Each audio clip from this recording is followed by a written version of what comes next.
Welcome back to another Tina Talks episode. We're your hosts. I'm Kelsey and this is Sophie. Today we are talking about the state of the world and pretty much in terms of politics and how it's affecting all of our mental health. I know the situation is different for everybody. I am based in the US, so there, as people know, there's a lot of things happening politically with the US government, which is affecting other countries and it's trickling out. Sophie, however, you're currently in Thailand. Thailand.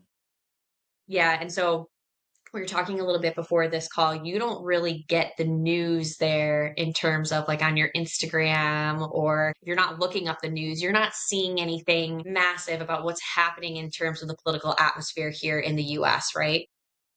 Only if I scroll past something, become hooked in by it, obviously I'm then fed the content that is being put out there. But no, like generally no, because I'm so far removed from it. But obviously there are things that I am aware of because I've spoken about it to people, or I've seen it just randomly pop up and then I've like kind of gone deeper into that subject. But as a general rule, I would say no, I'm not as privy to it as obviously of course you would be, like in the country. Yeah.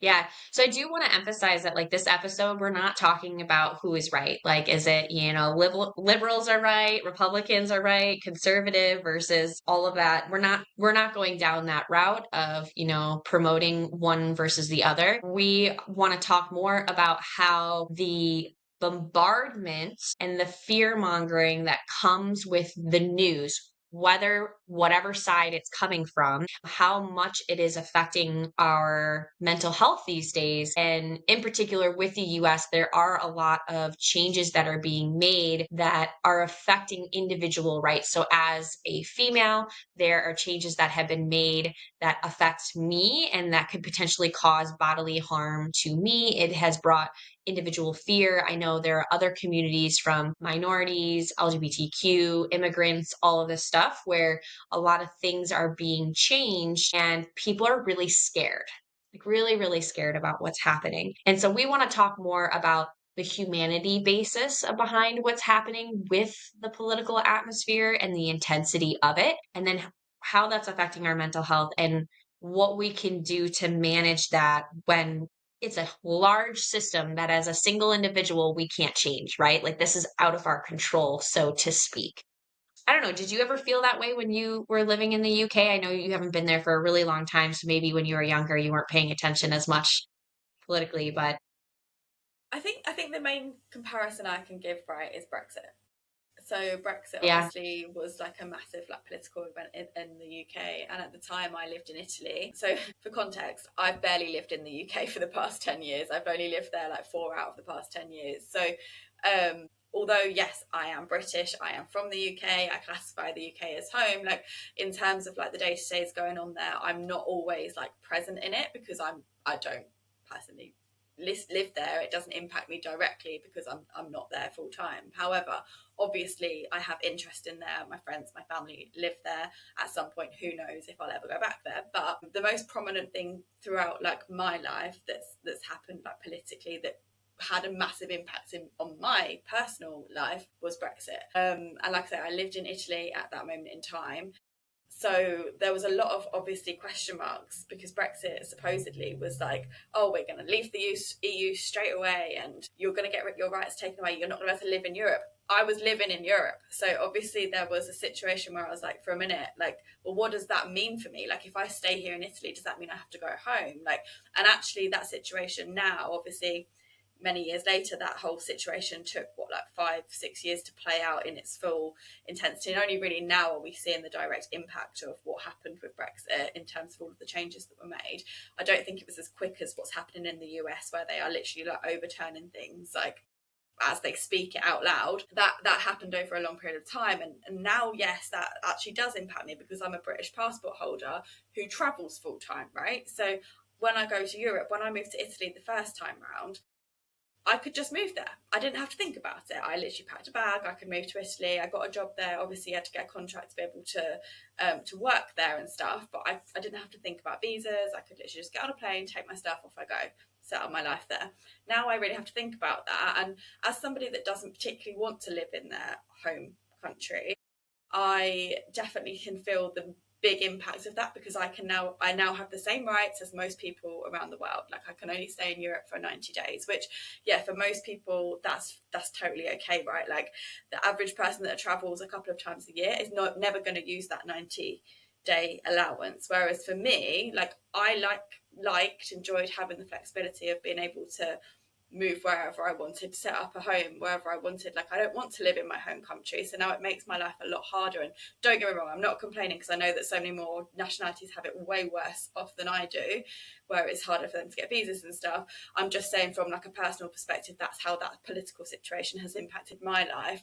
And obviously then you have to deal with all of the consequences of that. And I'm sure, similarly to what's happens in the US, where people support different parties and support different opinions, that Brexit vote was very much divided, and like families full on like got ripped apart because of those viewpoints and the way that they presented that in the media, and the fear mongering and all of the things that you're speaking about. Yeah. Obviously, like, that of course had an impact at that moment in time. And there obviously has been other things that go on since then, but that's probably been the most prominent one that I would think of that is the most comparable in terms of like a right being taken away. Yeah. And it was anxiety producing in the moment, right? Like I'm sure For you sure. were experiencing fear, anxiety, and stress and all those things. And I think what's unique about, right, we're in 2025, I'm 33, and your birthday's Turning coming 30. up. Yeah, turning 33 in 2 Yeah. weeks. Yeah, look at you go. So our generation, we're the generation that didn't have cell phones and then into high school got cell phones and then into college got smartphones. So we've had this like really unique shift with technology. And so I think in 2025, we're in this really unique atmosphere where everything is just so accessible and in your face and like very, very loud. This is actually really interesting. I noticed this shift when I left the US in 2017 to travel, and I was gone for about 7 years, right? I did come back for, a couple holidays and things. So I just so happened to leave. This wasn't timed when Trump went into office the first time. And there was a lot of, uproar about different things as there is whenever there's a new president that comes into office. And I left. And so when I was away, I didn't hear very much of what was happening on a day by day basis. And I remember distinctly that like I came back, it was a couple years later, and I feel like not only are things very loud in your face with the news, but now it's a bombardment on social media, so you can't avoid it, which I'll touch base on in a second because there's been things happening on my social media that I'm like, oh my God, how is this ending up on my feed? But I remember distinctly coming back, and in the past, growing up, I feel like people didn't talk about politics as openly. Like people had their opinions and everyone is entitled to their opinion, but we weren't word vomiting it at each other, and we weren't angry at each other and saying this is what it is and this is what it needs to be, and like it just wasn't as open. And I remember I was in the store, I was at Aldi's, and I was looking for olives. Like this is how distinct this memory was for me. And there was these two older women, I think they were in their maybe late 40s, like early fees, and having a conversation about politics. And I just distinctly remember them talking about, yeah, these young millennials, they're ruining our country and all the decisions that they're making. And they're standing in front of the olives. So the reason why I was standing there is because I was trying to get to the olives. And I was like, and this woman looks at me and gives me the dirtiest look. And I'm like, yo, I'm just trying, like, I just said, excuse me, can I get some olives? Like, I was like So just trying innocent. to not engage, but I hadn't had that experience. And I could feel the political shift in the US because I had been gone for so long. So, like, prior to leaving, it didn't feel like that. Like the atmosphere was not like that. And then this one experience I started to pick up, like it became more and more of a common experience. And I was like, what is going on that like people feel like they need to be angry with one another about certain things? And this is my personal belief is, what I do for me and how I take care of me and how I take care of my body and my family and my unit, that's my business. And you might do it differently and I might not agree with that, but that's not my business. You do you, babe. Like go enjoy whatever it is that you're going to do or don't enjoy or whatever it is.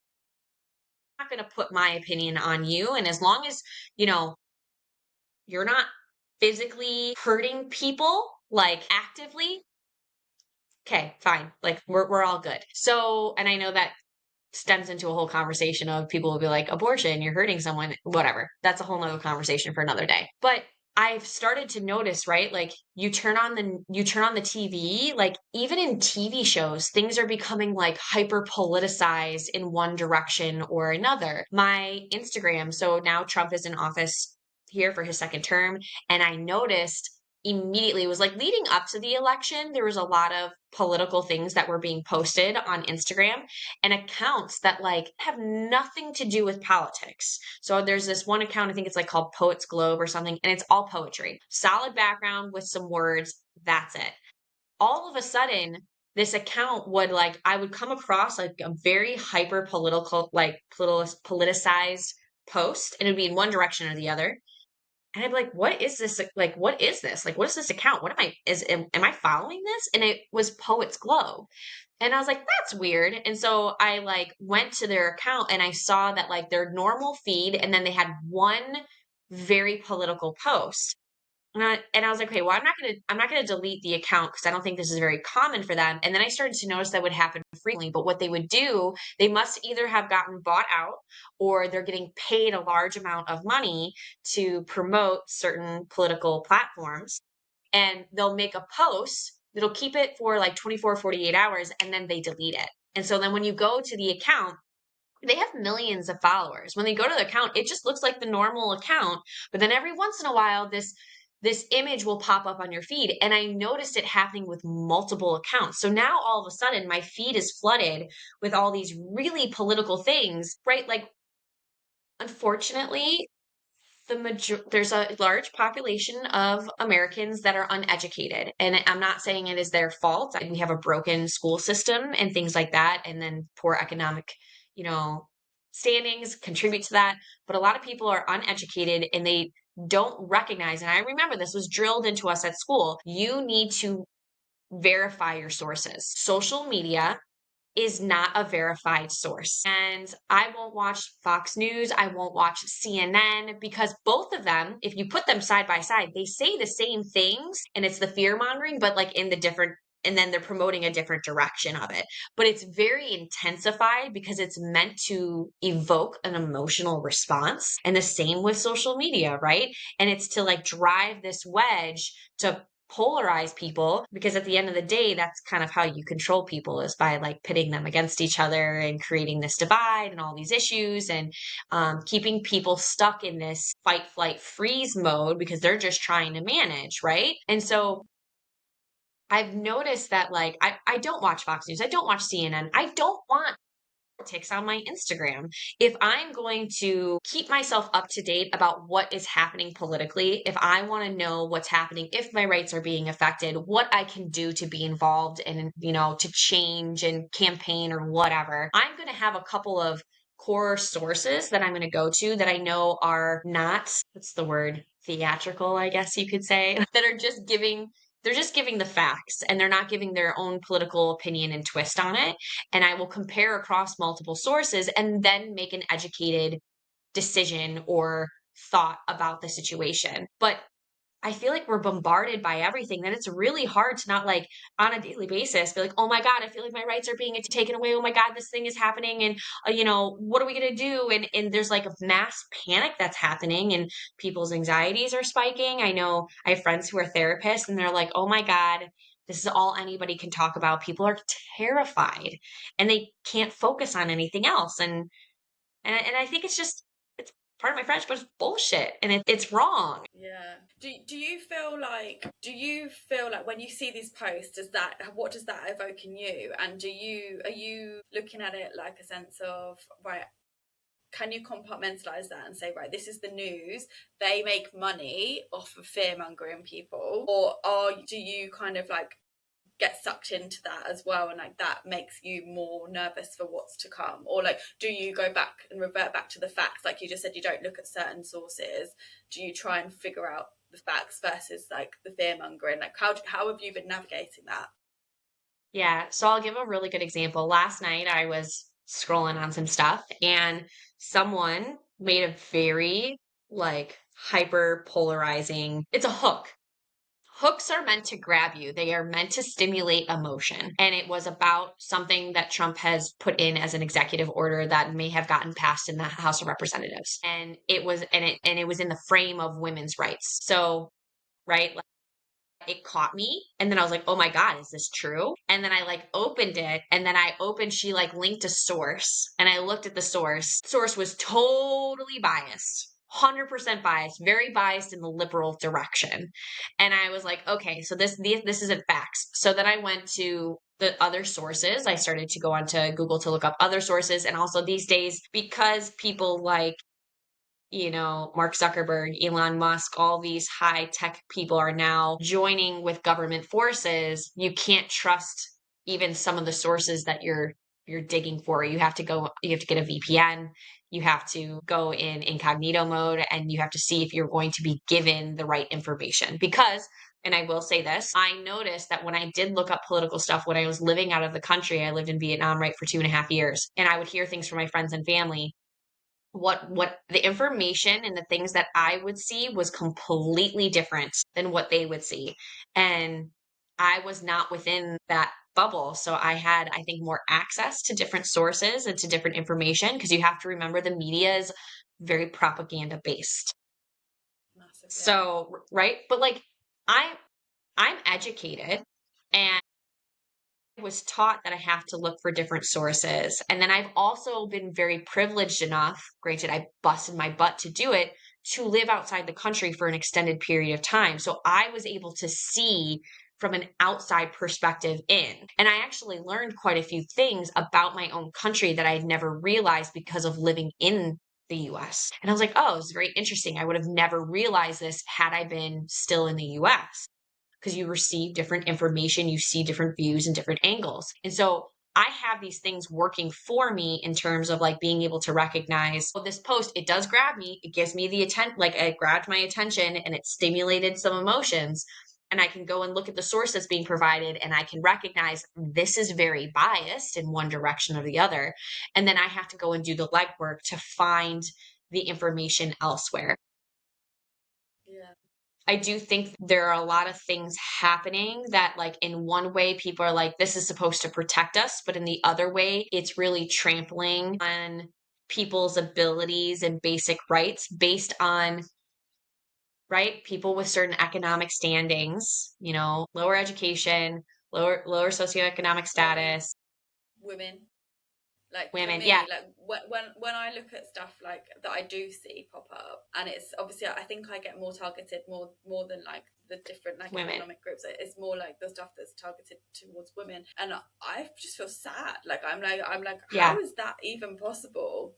That we are in 2025 and some of these things are even being considered. Like that doesn't make any sense to me. And obviously I'm not in the US. I've only ever spent short periods of time in the US. I did spend quite a significant period of my life in New York for work, but I've never been somebody that has to deal with that situation. So obviously I can't imagine how it feels to actually be living in the country and having to go through that, and being from there, you are a passport holder, like that can affect anything, could any rights could be changed for you, right? So it is scary. I look at it and I'm like, oh my god, like, and the US is such a huge influence for the rest of the world, so whatever happens there, you can definitely bet that some kind of trickle over effect is going to happen elsewhere in other places as well. So I can see like how scary it could be, like, and I'm only seeing 1% of what you guys are seeing over there. Yeah. And I'm someone who, like, I will be very blunt here and say, I think that the system is broken. I think that it's very hard to have significant change from an individual standpoint, right? So for me, who is someone who is not involved in the government, I do not come from a wealthy family. I do not come from a political family. I am not involved in government institutions, right? Me as one little person, it is very hard for me to enact change. And I know this is where the saying is like, okay, so start from your local level, right? It all starts with who you nominate to govern your town, to govern your city and your district, and then from there it moves up. And so paying attention to those things, and when you can vote on certain aspects, if you feel that your vote matters, right?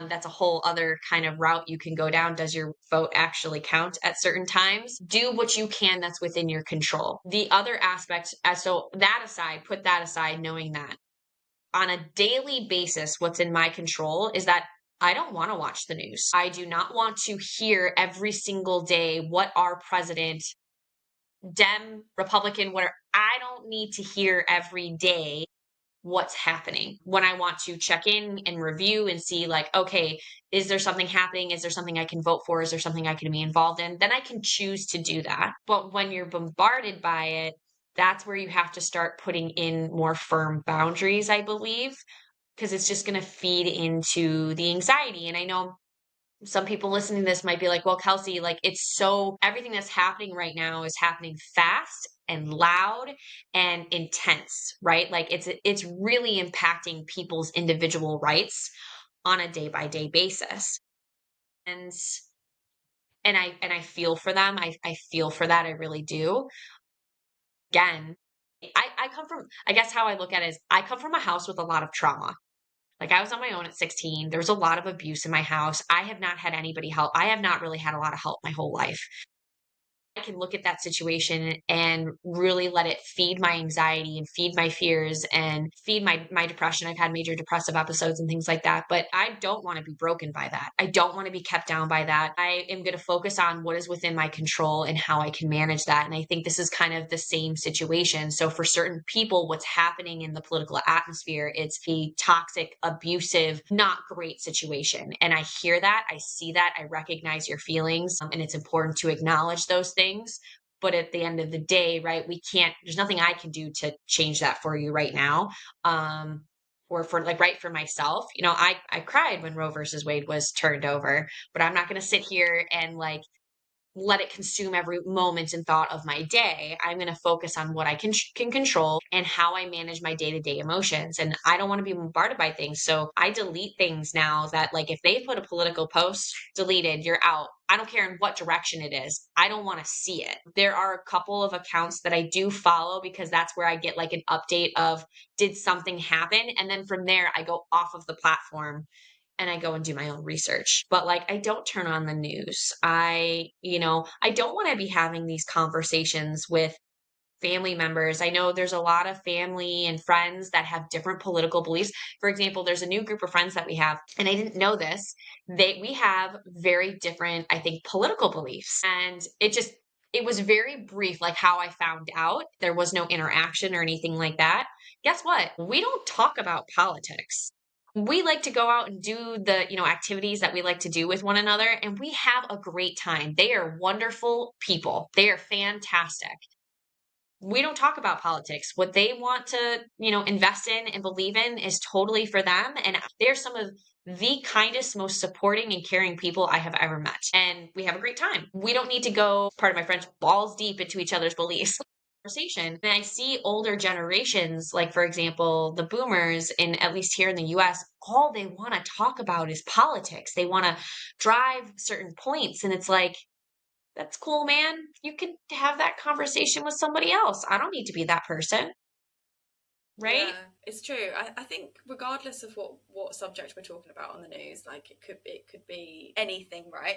If it starts to impact you mentally or physically, whatever, you have to learn to set your boundaries, remove yourself, find what you can absorb within your boundaries and what you don't, or like find your reliable sources to trust and not trust, because exactly what you said, like there's just so much misinformation out there and so many different contrasting beliefs, so many biased one-sided beliefs. You have to be able to like just tune into how you feel about what is being said and learn to trust that you don't have to absorb everything. You can understand a situation from the sources that you trust, but you don't need to absorb it every single second of every single day. And I completely get how addictive it can be, especially if it's directly impacting you. If you are somebody that a law has changed and that is going to impact your everyday life, I can totally appreciate that you want to know everything about it, because sometimes, even if it's not impacting my life, let's just say, for example, the LA fires, right? I have no friends in LA. I have nothing to do with LA. Like, but obviously I was like, oh my gosh, like this is wild. Like a whole neighborhood has been taken out. So I was being fed that. And even though I'm on the other side of the world, right? Like I do not need to keep up with the news every day, but because it was being fed to me, I started to become addicted to knowing what was happening. I was like, oh my gosh, like this is absolutely crazy, and I wanted to know more. And I completely get that we can get so sucked in because we want to understand, we want to be able to comprehend. But I guess what we need to be able to do, like if that, because that actually started to impact me. Again, I'm on the other side of the world. Like I've not lost anything in that situation. Like it's not directly impacting me, but I had so much empathy for like all of the people that were going through that. But at the same time, I should be able to have empathy, but also remove myself a little bit and set the boundary of like what I'm consuming, particularly on social media, to be able to say, do you know what, Sophie, this doesn't really serve you a purpose right now. You can have empathy, you can have compassion for all of the things that these people are going through, and you can understand that that situation is not okay. You need to let this is impacting you mentally now. You need to remove yourself from that situation. And I think we need to start understanding that we can remove ourselves. We don't have to be sucked in by the news. I think going back to what you just said, like about like boomers, I grew up with my parents watching the news. I grew up like you'd come home from school and the news would be on. There was even like a kids, again, we're from the generation where we didn't get smartphones till later on, so we didn't have the social media element of that when we were growing up. But I remember coming home from school and there would be this kids like news show. It would be called Yeah. News Round, right? And it was like kid news, but for kids in like a fun kids way. So we've just been told that we have to absorb all of the information that we're fed and all of the news that we've been given, and that that's a normal thing to do. But actually, like I've learned in my adult life, like, I don't want to watch the news every day. I don't want to read the news. Like sometimes I dip in it if I know something big is happening. Like if Right. for example I was living in the US and I knew the elections were happening, I would dip into that like and understand what I needed to understand.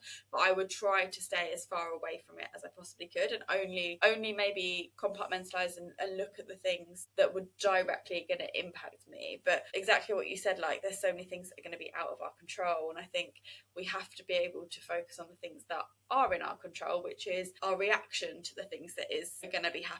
Like how do we proceed? Like okay, if that is directly impacting my everyday life, what am I going to do? How am I going to be able to, if you can't change the situation as it is, what can you change about the situation to make it more bearable for yourself? Or and again, this is coming from a place of naivety, me saying this, right? Because I don't know what rules have been changed or like how that is impacting people. But I do know that like we can only control our reaction to something. So that's where I'm getting at with that point is, you know, like you just have to be able to say, okay, right now there is absolutely nothing I can do about that situation.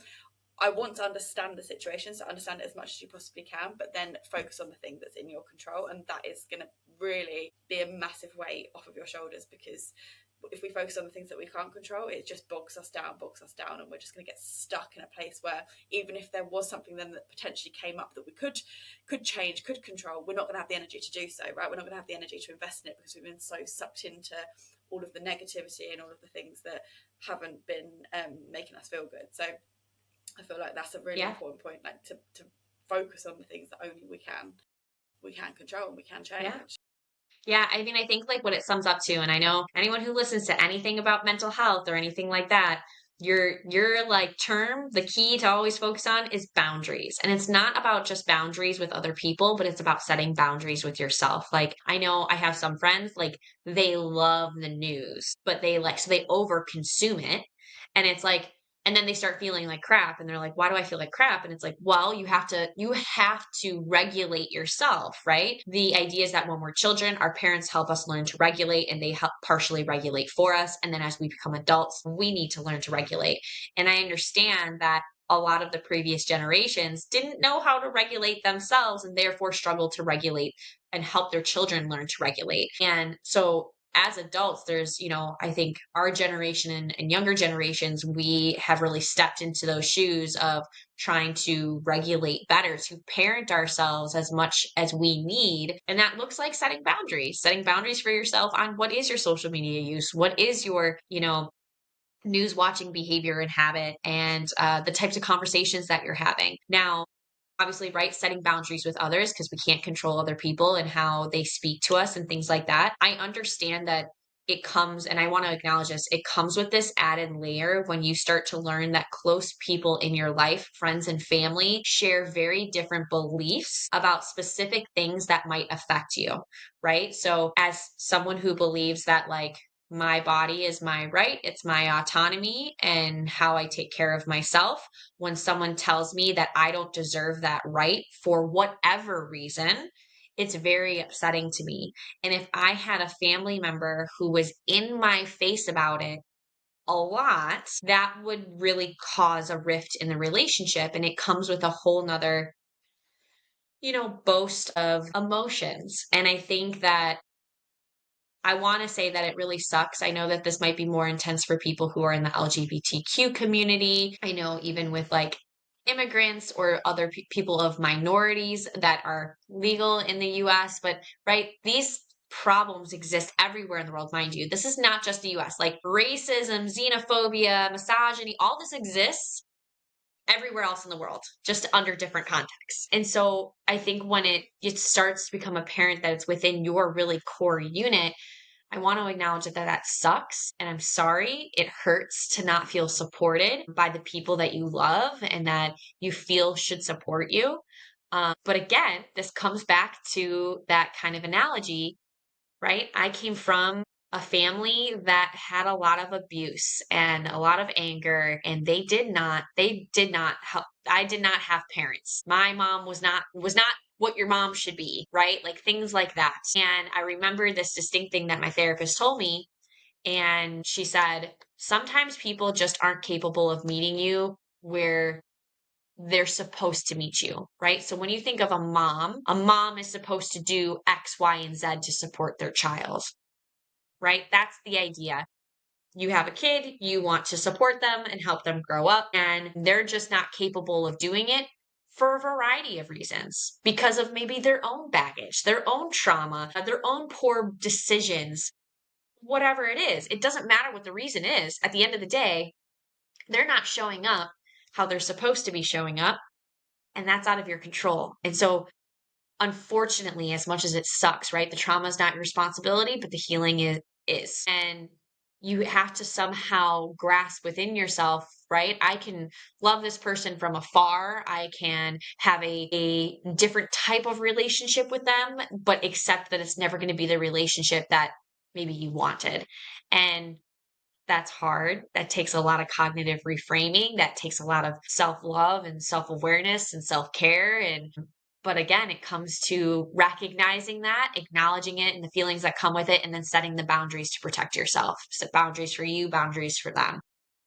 Definitely. I think you hit the nail on the head, really. Boundaries are key. So many people don't understand how to set them though, and don't even really understand that they're needed. So like in terms of someone that like knows that they're not fit, they're feeling overwhelmed, they're not feeling like they want to engage with certain people because of their certain beliefs. What process like have you personally been doing to regulate yourself and like bring yourself back to neutral when you start seeing all of these posts, or you start feeling all of the feels to it? Like what processing techniques can we give people that is struggling with this and struggling with setting the boundaries? Like what do you do right now, and then what would we recommend, do you think? Yeah, well, I think like if you don't know how to set boundaries, I think that it would probably be really helpful to get outside support because it's hard if you don't have the self-awareness and then you don't know how to go about having the self-awareness. Going to therapy, that's the soundboard that you need where you can express all your thoughts and feelings. You could word vomit onto this person and then they just reflect it back to you into a different, right? It's like taking a ball of yarn and the ball of yarn is your thoughts, and then it's pulling out each individual thought so you can see it more clearly, right? That's what therapy does. It doesn't necessarily always heal you, but that self gaining that self-awareness is the first step. So I would say, right, if you're not going to do it in therapy, you need to start paying attention to your thoughts and your feelings, right? When I'm having big feelings, what is this big feeling about? And then follow the thoughts that come from that big feeling. You could do that through journaling, right? And then you need to learn how to emotionally regulate. How can I move myself from this activated fight, flight, freeze mode and bring myself into a more relaxed state so that I can be more regulated in my nervous system? And everyone's heard me talk about this, but simple breathing exercises can do this. Exercise, walking, talking just with like someone that is a loved one that you feel in a safe space with, like those things can help regulate your nervous system. And then when you're in a more regulated spot, that's when you can start making decisions about the boundaries. Like, okay, so I had these big feelings from these thoughts, and it led to me feeling even more X, Y, and Z. I recognize that this came from this situation, this person, this experience. How can you put a boundary in place, whether it's for you to like not engage in a certain behavior, or for how you will handle it when it comes up because it's someone else that you need to put a boundary with, right? And you need to prepare and you need to create a plan of attack and then have that somewhere that's accessible so you can remember. And it's going to be a process of practice of trying to implement it. Think of it like a habit, right? No one nails the habit on the first time of doing it. It's like I try, I kind of mess it up, and then I try a little bit. Maybe I take a break because I feel like I failed, and then you try again. It's the same idea with putting boundaries into place. And so I think, right? If we were to sum that all up, it would be like acknowledging the thoughts, acknowledging the feelings, allowing yourself a moment to feel it, and then doing something actively to regulate your nervous system to bring you back into that relaxed state where you can think from your prefrontal cortex and not from your amygdala. And then look at the decision objectively from the outside and decide where are the boundaries I need to put in place for myself or for others, and then create that plan of attack and then practice that plan of attack and do what you can with what you have in the moment to the best of your ability. Yeah, definitely. And I think as well, like going back to, obviously you mentioned if you're trying to talk through like how to set the boundaries or talk like work through any of the emotions. Obviously, you mentioned therapist. Not everybody obviously has that therapist. The other route you could potentially go down might be journaling, like get all of your thoughts out onto paper, because then when you start reflecting back onto your thoughts, you might be able to pick out things that you're like, oh, well, this is the part that makes me feel uncomfortable. So maybe that's the bit that I need to set the boundary around, for example. So I feel like that could be also quite a useful tool in times like this. Just dump all of the feelings that you're feeling. If you've got a person in your life that you think is projecting their opinions over onto you and you're frustrated by that, write about it, talk about how that's making you feel, and then you're going to start to be able to debunk and uncover all of the things that maybe you would in that therapy session anyway. Yeah. Yeah, no, I mean that's a great additive. And I think one more thing that I would add here, because dealing with all this can feel very isolating. I think that's one of the biggest things that people are starting to feel they're alone and they're like there are things happening around me that I there's nothing I can do about, and I feel like, there's a lot of people against me, right? This is very isolating. There are billions of people in this world. If you are feeling it, if you are thinking it, if you are experiencing it, I can guarantee there's at one other person somewhere in the near vicinity who is thinking and feeling the same thing and experiencing the same thing. And so finding the group of people that you do feel safe with, finding the group of people that you can have the conversations with when you're in a regulated spot, not right? Like, we're not trying to feed the fear mongering. We're not trying to heighten the situation. It's more so about, can you have a calm conversation? So when I feel particularly upset about something and I've calmed down, I will talk to my boyfriend about it. And I'll be like, hey, I'm having some big feelings about this, and this makes me really concerned. And having someone who will listen to me and say, like, yeah, I get that. And I can see that that scares you. And this is not a great situation, right? He can't do anything to change the situation. He can't fix it for me, but like I feel safe enough that I can have this conversation with him and we can both be on the same page. And then I do have other friends that like I know have similar mindsets to me about certain things. And if I want to have that conversation, or if I'm like, hey, have you heard about this? Do you actually like know more details? I haven't been able to find anything to write to help with the education of it. I have my community of people that I can go to. And I think it is important to form communities during times of upheaval and distress, right? We need other people. And I think women understand, like, I think biologically women turn to other women during distress, like distressing times. Men typically not so much. And so this is basically just one more reminder that like you are not alone. And aside from these other things we're talking about in terms of setting boundaries and helping yourself regulate, go find your people. Find the group of people who you can feel safe with and supported with and have the calm and open conversations with, because at the end of the day, that's truly where change comes from. It comes from having those calm and free, open discussions. And maybe one day you'll have a discussion with someone who doesn't quite align with you, and you guys can start to come, not to, I don't want to say compromise, but start to see alternative perspectives. And then that has a ripple effect for people to be able to expand their thinking. Yeah, no, definitely. Just something I just sort of just randomly popped into my head, like whilst you were saying that. But like again, someone that is so far removed from the situation in the US, I'm just asking a question because out of genuine curiosity. Is there two sides to this? Like, can you also see any positives in that situation? Obviously, I understand that there are plenty of negatives, like for certain people to come out of the changes that are going to be happening. But would you say, from your point of view, like that there is anything that you could hold on to, like some kind of hope or positivity, or like something that's like making you feel more comfortable with anything that isn't going in the way that you want it to go? Or like, is there anything you can find comfort in, for example? Yeah. I Curiosity, think like that, that's just yeah. from my No, own personal perspective question. that's a great question. I think that change is the only constant in life, right? I think that if we've changed things before, we can change things again. And I think that again, the system here is very broken, but this is why like progress I believe is so slow in the US, because typically what you see a pattern is we have conservative in our government. Like right now the entire, like the House, the Senate, the president, it's all Republican, right? And I think that's the first time in a very long time. But typically, you'll see, like, let's just use the president as an example. We'll have a Republican president, then we have a Democrat, then we have a Republican, then we have a Democrat, and it goes back and forth typically. What happens is the pendulum swinging. People are unhappy with what's happening in the country, regardless of who's in power. And so, therefore, when it comes to the next term, the next election, it swings in the other direction. The ideal, right, is where that pendulum finally stops swinging too far in one direction and it gets to a steady middle, right? Where we're kind of in the same ground. Will we ever be at that point? I don't know. I don't think so with the current political structure that we have. This is not my area of expertise. That's just a belief of mine. But I think that we see change in every term. Things go back and forth. For me, on a personal level, I am privileged enough to have a very strong passport. So if things really are not going well and I'm not enjoying the atmosphere, I can get out. I can go elsewhere. I know that not a lot of people can do that. I think at the end of the day, humanity is strong. And I guess this is going to tie into travel and you'll be able to speak to this as well.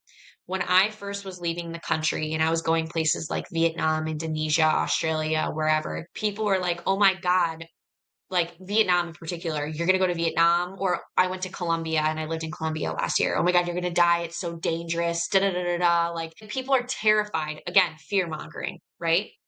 My experience in traveling the world is that people are inherently good. People want to help.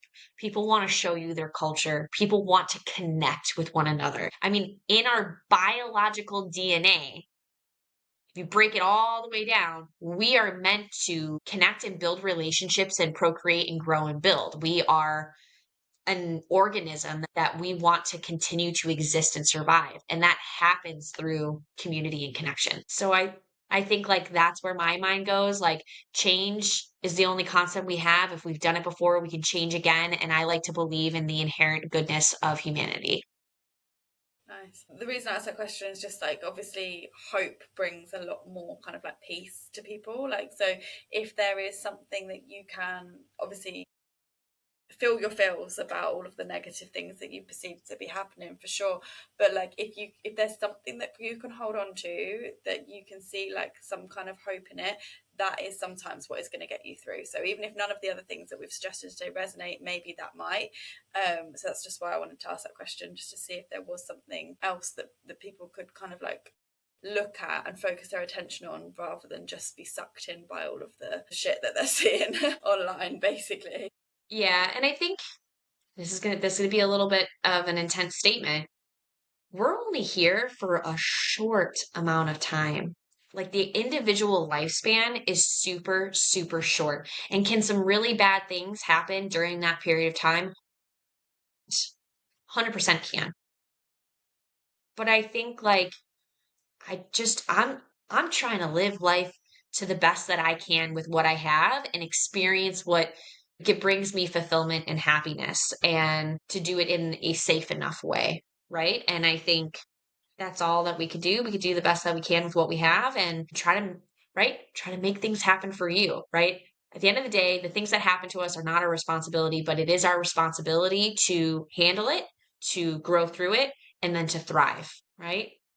And then we all die. So, like, And on that note, but yeah. but No, you know what I you're mean? completely Like, right. You're completely right. We have to make the best of whatever situation we're in, right? It's essentially what you're saying, because we're not going to be here forever. So we might as well try and find something to enjoy whilst we are here.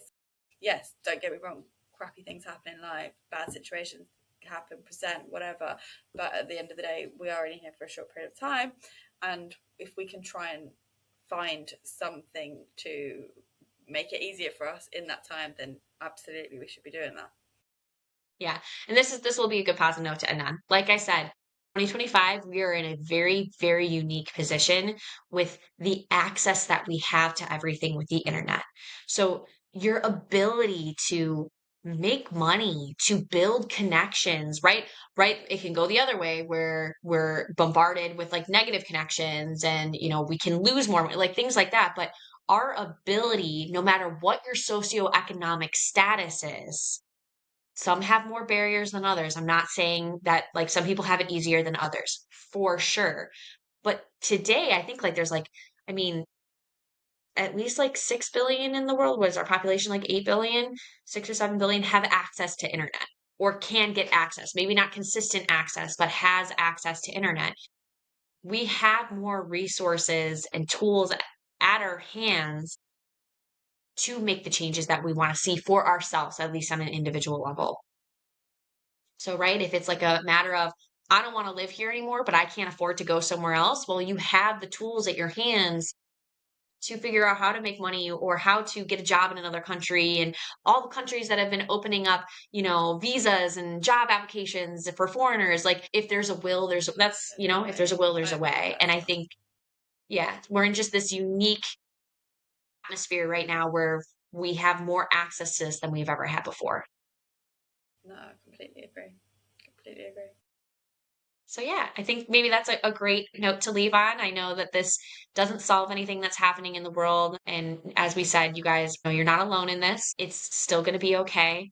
And we're here to support you. And we're hoping that this just shed a little light and a little bit of love on the situation. Thanks for sharing your opinions, thoughts, and processing this with people. I think it's important to talk about, even though we're not trying to enforce any opinions or anything like that. We just want to like have an open conversation about it, how it can impact somebody, particularly in relation to their mental health.